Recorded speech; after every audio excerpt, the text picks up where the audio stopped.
for Tunapuna. Madam Speaker, I thank you for the opportunity to enter the debate at this time. You know, it's good to enter the debate from this standpoint as being the Member of Parliament for the Tunapuna constituency. And I must say, you know, it's a marriage bill, and I've been hearing some of the members, like my last colleague there, St. Augustine, my neighbor in the Tunapuna constituency, you know, going all over the road, Madam Speaker. But it's a marriage bill. And simply to say, the purpose of the bill seeks to amend the following acts.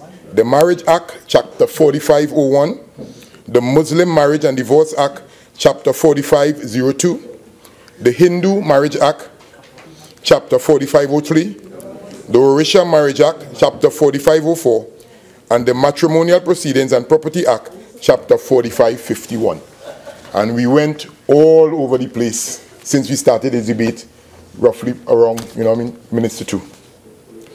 The bill also seeks to harmonize the aforementioned marriage statutes across the board by raising the legal age of marriage to 18 years, repealing any parental consent for a marriage, creating an offense where it is illegal to solemnize a marriage of a person who is under the age of 18 years, and extending the hours in which a marriage can be solemnized.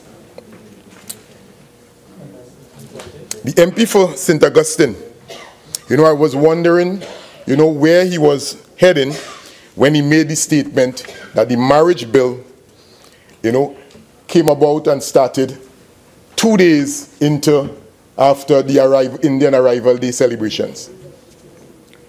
But for the records, Madam Speaker, this bill first came to Parliament on March the 3rd, 2017.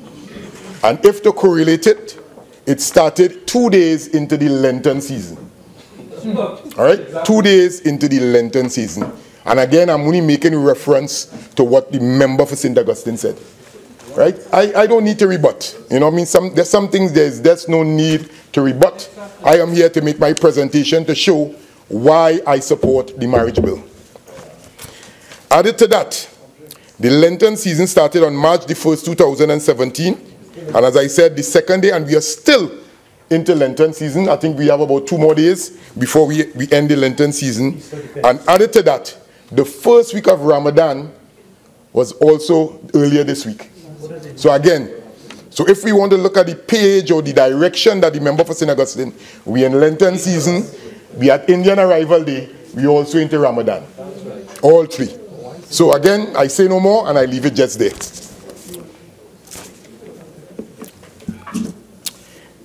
Marriage is still honorable, Madam Speaker, and it is part of ensuring that the moral fabric of our society is maintained.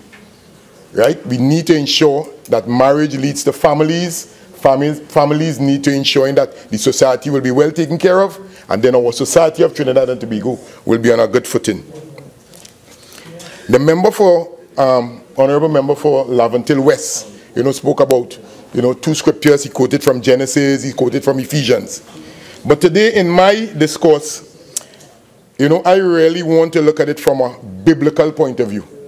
Right, from a biblical point of view at what the Bible says about marriage.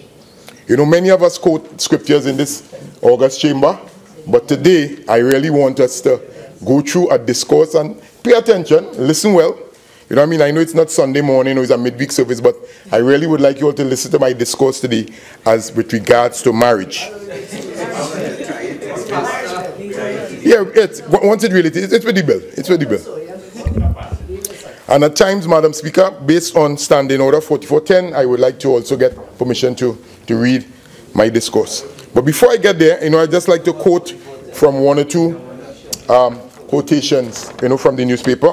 Express Monday, 16 January 2017, where Ms. Shireen Kalu, learned gynecologist, spoke about time to abolish the Marriage Act.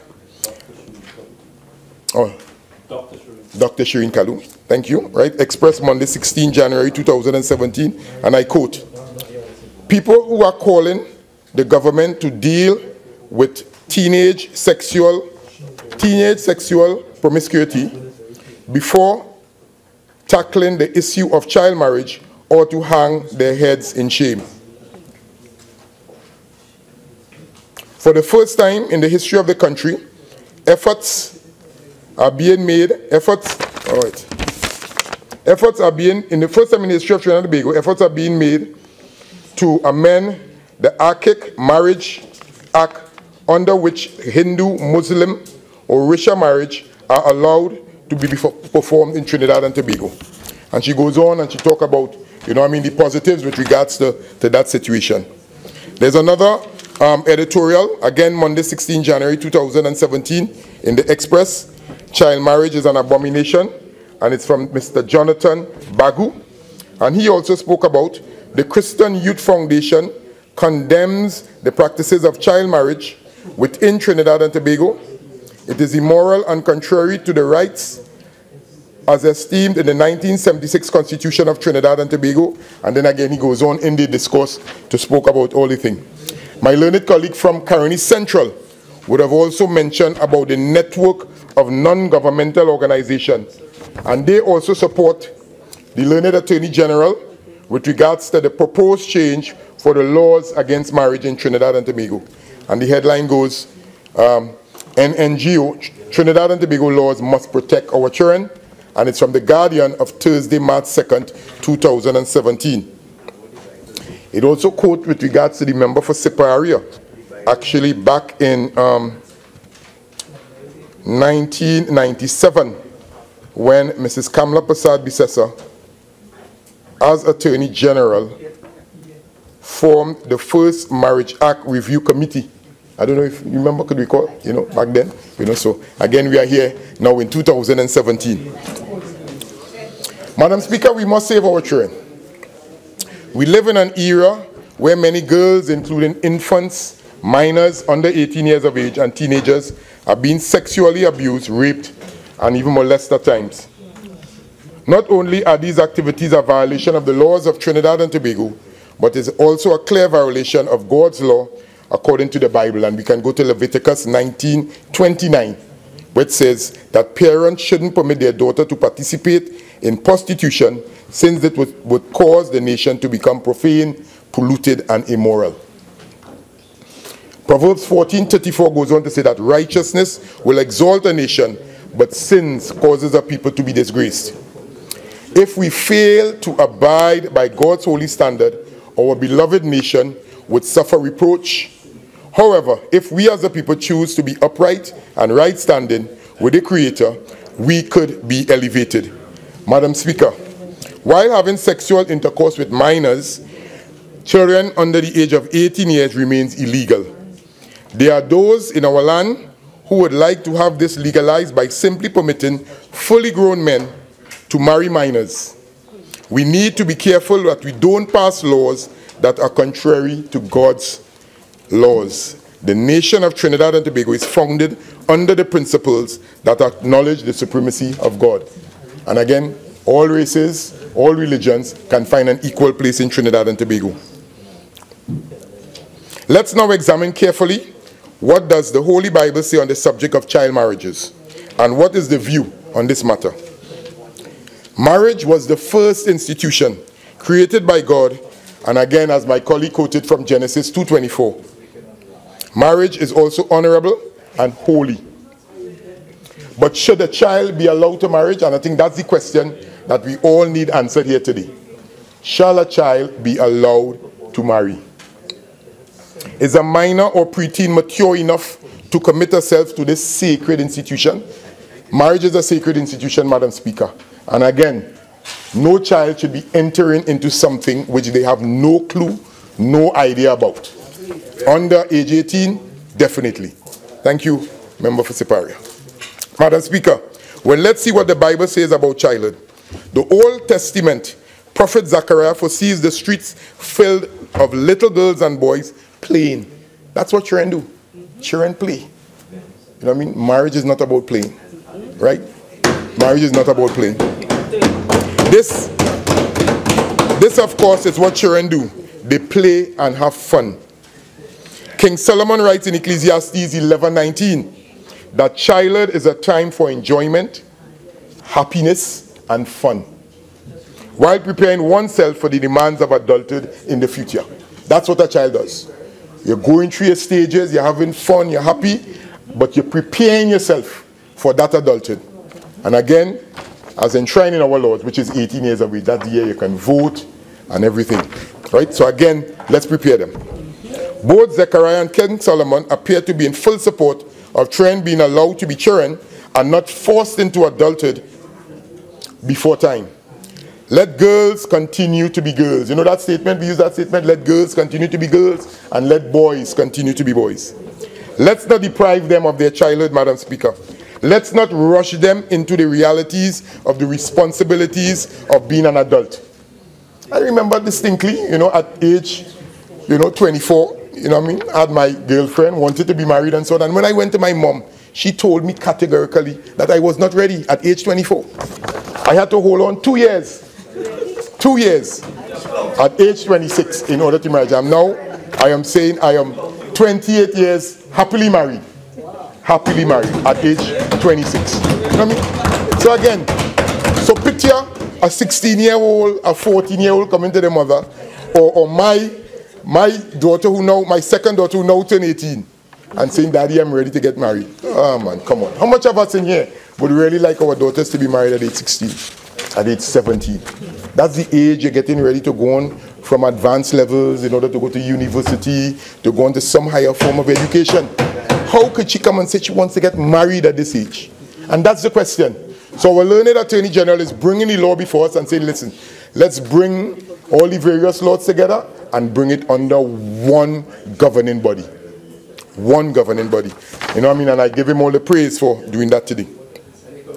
The Apostle Paul wrote in 1 Corinthians 13:11 that when he was a child, he understood and taught as a child. But when he became an adult, he stopped all childish things. Marriage requires maturity, childlessness, not immaturity, but adulthood. The Apostle Paul teaches us also in 1 Corinthians 7:26 that if one chooses to get married, that they should face many troubles, stress, and pressure. That's the bad side of marriage. There is pressure, there is stress that goes with it. But there's also the good things that goes with marriage. The love, the happiness, the affection, the passionate, the tolerant. The same trend now that we asking now that we want them to marry before age 18. Madam Speaker, marriage is not always a bed of roses. We know that. I don't think anyone would disagree with Apostle Paul, especially if we have already been married. Marriage involves making sacrifices, compromise, distress, emotional disturbances at times, disappointment, worry, hurt, anxiety, patience, love, and the list can go on. Many of us in this room, of the 41 of us, could add additional individuals here, because again, each one of our marriages would be differently. This is exactly what Apostle Paul meant when he said that marriage is trouble, marriage is complex, and it's for this reason it is only for the mature. Marriage is only for the mature, Madam Speaker. Can a minor or a child deal with this amount of pressure? Do they possess the necessary psychological capacity to handle this amount of mental toughness, mental trauma? Are they emotionally prepared for this, Madam Speaker? There are adults who are not able to cope with the rigors of marriage. Yes, there are some adults that are not able to cope with the rigors of marriage. Far less a minor, far less a child under age 18 years of age. Therefore, we cannot trust minors with the awesome responsibility of raising families. Ecclesiastes again says, woe to the nation whose ruler is a child. Can a child rule a nation? Can a child rule a nation? A child is much too naive and immature to govern a nation. Family is the bedrock of society. Remember for Rupuch is? You hear that? You hear that, Madam? No, okay, thank you, Madam Chair. Family is the bedrock of our society, as I said earlier. It's the fabric of any nation. To be thrown into the important role of marriage is too much for a child to bear. Titus, we go to Titus now, Titus 2:4. teaches us that young women must be taught to be sober and disciplined. That's one of the things. 2 girls I have, 2 girls. Sober and disciplined. You know, they say young ladies must not be heard. You know, they must be seen. Modesty. Those are the things. Those things are not achieved prior to age 18, as we continue along, Madam Chairman. It also says that they need to be trained to be loved and be subjected to their husbands. It is also necessary, Madam Speaker, according to this verse, that they need to be trained how... Every member who has not yet joined the debate would be entitled to join the debate in a manner and practice that we recognize. In the meantime, Member for Tunapuna has my ear. Please continue. Thank you, Madam Speaker. Right? In marriage, you need to be trained to manage a home. This means to be a wife, training is needed. Being a wife is not for the unskilled. It's not for the novices or the immature or for a child under age 18 years of age. To be a wife requires training. It's a skill that needs to be acquired over time. It wouldn't come overnight, over time. Being a wife isn't about having sex, Madam Speaker. It's more than being good in bed. It's more than being good in bed. And you know, I mean, I don't want to think that, you know, that has been the logic throughout the years, you know, in having these youth, you know, in their virginity, young as they are, sexy as they may look, you know what I mean? Beautiful as they may be.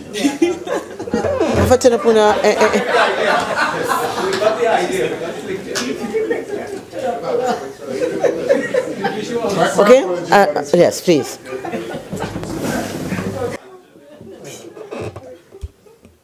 Thank you for bringing me back on track, Madam Speaker.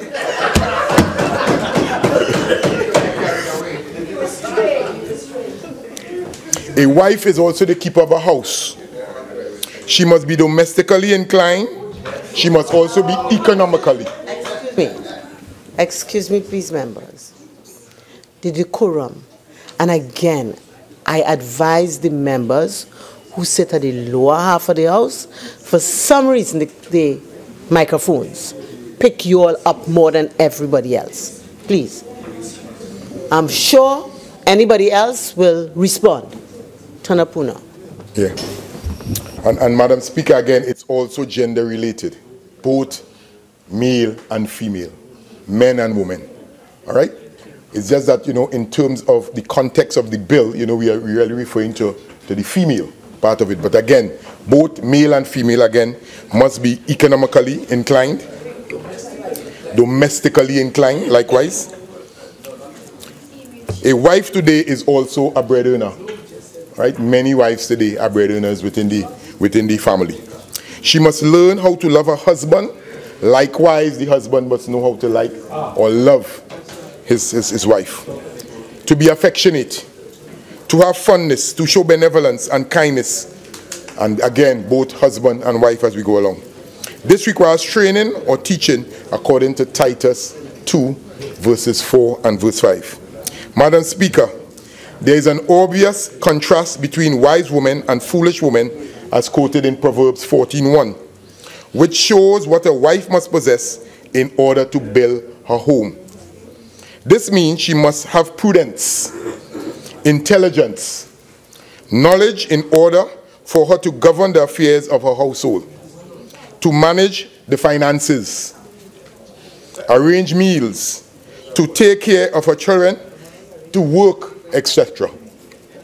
She's able to teach her children, be a blessing to her family, provides comfort and discipline. And as I said earlier, it's both gender related, from both sides of it. The men are also allowed to do the same thing. Provides comfort and discipline. Immature, inexperienced, naive little girls lack the understanding, the knowledge to effectively build a home through no fault of theirs. Because of immaturity, her estate would come to ruin. Her lack of understanding would result in poor management. They don't have the tact or the know-how when it comes to build a home once you are under age 18 years of age. That's not their style. That's not what they have been prepared for. That's not what the grounding that they have gotten throughout at those ages. It comes over a period of time, Madam Speaker. According to Proverbs 24:3 and 4, a home is built by having wisdom, understanding, and knowledge. A child should be allowed to mature into the person who will be that woman of wisdom who would be able to build her home. Child marriages have placed an individual who is still developing in a position for which they are not yet prepared. They are literally being forced to function in a post for which they haven't yet acquired the skills or maturity for. Madam Speaker, King Solomon, one of the wisest men, makes mention of the type or quality of wife a man should pursue or desire to marry.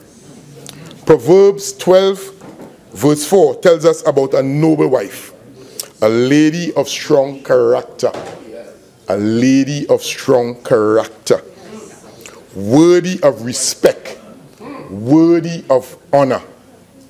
Yes, there may be young people that may have good characters under 18, they may have honor, they may have respect, but we're talking about at that stage of the game where they are going into a marriage, where they have to start a family, where they have to ensure that the home is secured, where they may be able to, even have to go out to be a breadwinner, as most women are today in our society. A lady, a woman of virtue and excellence, and she must also bring joy to her husband. This type of virtue and character does not grow overnight. Members, it does not happen overnight. These qualities must be groomed and allowed to develop over a period of time. It cannot be rushed. There is a process by which children are raised, nurtured, groomed, and trained to become mature, responsible adults where character, virtues, and responsibilities are developed. There is no shortcut to maturity and adulthood. There is no shortcut. They must go through the period in order to get to adulthood and maturity. More harm is done, Madam Speaker, by hurriedly casting children into marriage territory where they are not ready for. Where they are not ready for. Proverbs 31 provides a detailed description of the perfect wife. This account of the virtuous woman is the benchmark by which a good wife is measured. It's the standard which a bride should aspire to be. A close look and inspection of this passage of scripture would reveal that the personality being described is not a child.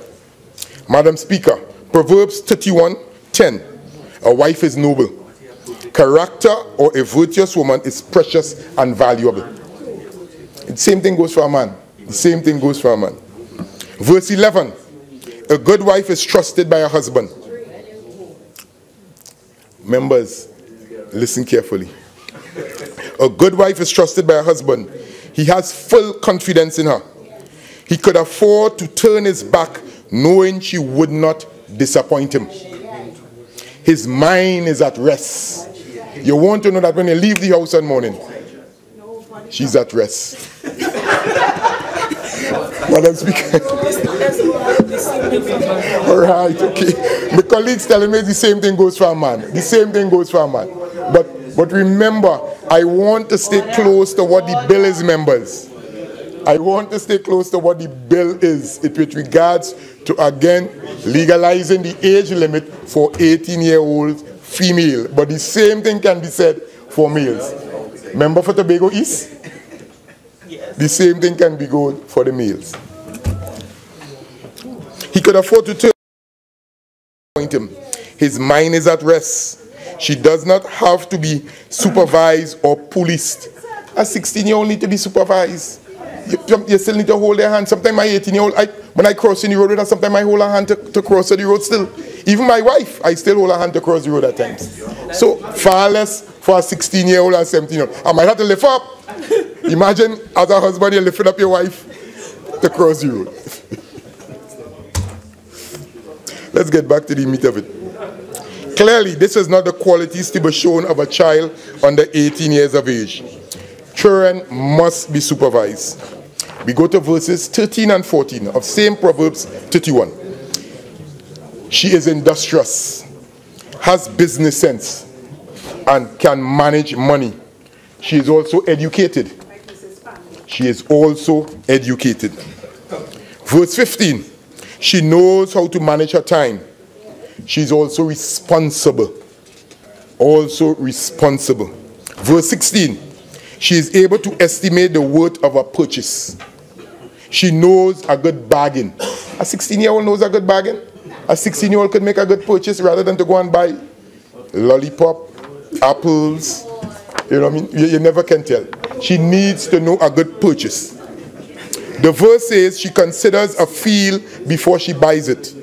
This means she is able to think things through. She plans. She gives careful thought to whatever endeavor she undertakes. She is tactical. She is strategic. And again, Madam Speaker, the same thing can be said for the man, for the husband, or for the male, however we want to categorize it. But again, I want to say clearly on what the bill is before us. I don't want the speaker to have to say, you know what I mean, get back on track. Verse 17, Madam Speaker, she's full of energy and vigor. Verse 18, again she demonstrates a business sense. Verse 20, she's charitable.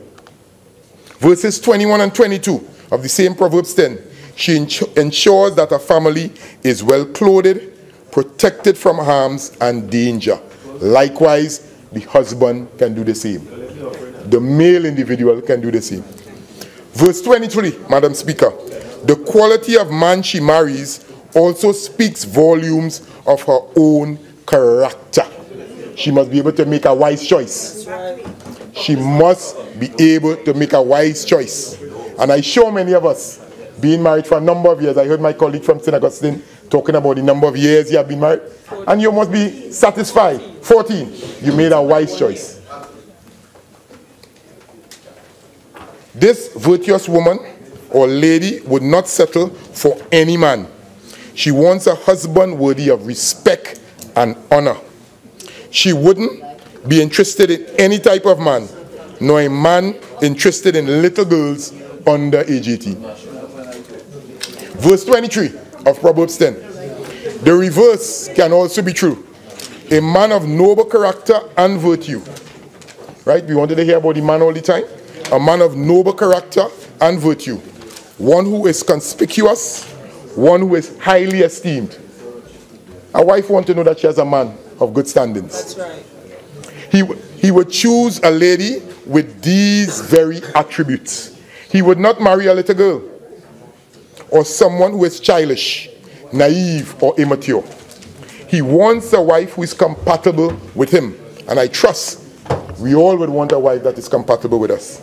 He needs someone who is mature and responsible.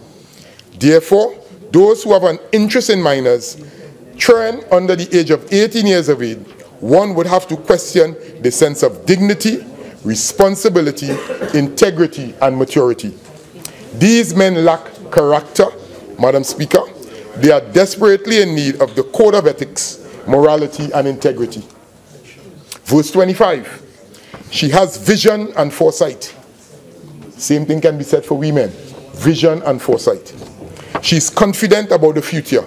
She can afford to rejoice and be happy because she has fortified herself and her family beforehand against life uncertainties. Again, she needs to plan about the life uncertainties. What's happening next 5 years, next 10 years. She herself may need some sort of education, but yet still she may have to plan with regard to the education of her siblings. Can this be said of a minor? A child under age 18 years? Verse 26, Madam Speaker. She speaks words of wisdom. She is sensible and thoughtful in her choice of words. She provides instructions to those in need. She gives good advice. She encourages. She edifies. She strengthens with her words. Likewise, the male party can do the same. Right? We are not being gender biased in this situation. She's intelligent. She's a counselor, a motivator, and a teacher. Can child under age 18 provide these characteristics? Can a child under 18 do these things? These are the questions that needs to be answered. Verse 27, she manages the affairs of the household along with her husband. Your original 30 minutes have expired. You're entitled to 15 more minutes. If you intend to avail yourself of it, you may proceed. Thank you, Madam Speaker, and I will so oblige.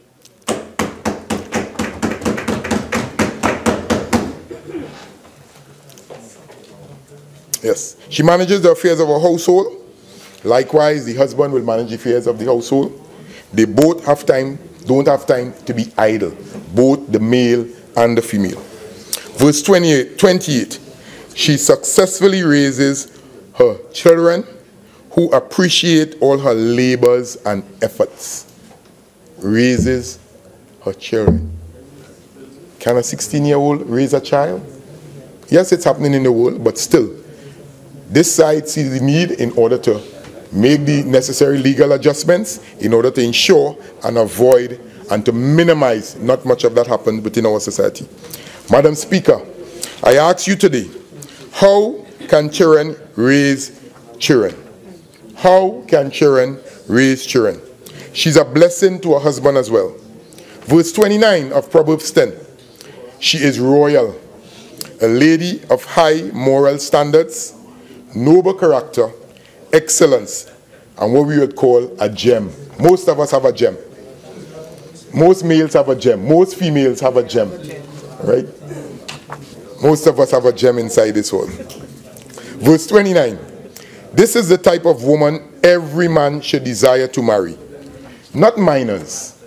Not minors. Not under age 18 years of age. Not preteens. Not preteens. Should I marry somebody who could be my daughter? Should I marry somebody who I have to take care, babysit? Not little girls, not the immature, not children who don't have a clue about the clue of how to go about life. Verse 30 of Proverbs 10. A famous Jamaican dancehall artist once sang about having a pretty face, but bad character. Beauty don't last forever. It can be ruined by a single mishap, an accident, or an unfortunate situation. It can fade away gradually with age, but character is permanent, long-lasting, and forever. Beauty is in the eye of the beholder. We all have our very choices. Madam Speaker, yes, young girls may be pretty, may be attractive, or even sexy, but do they possess the character, the fortitude, or grace to be a wife?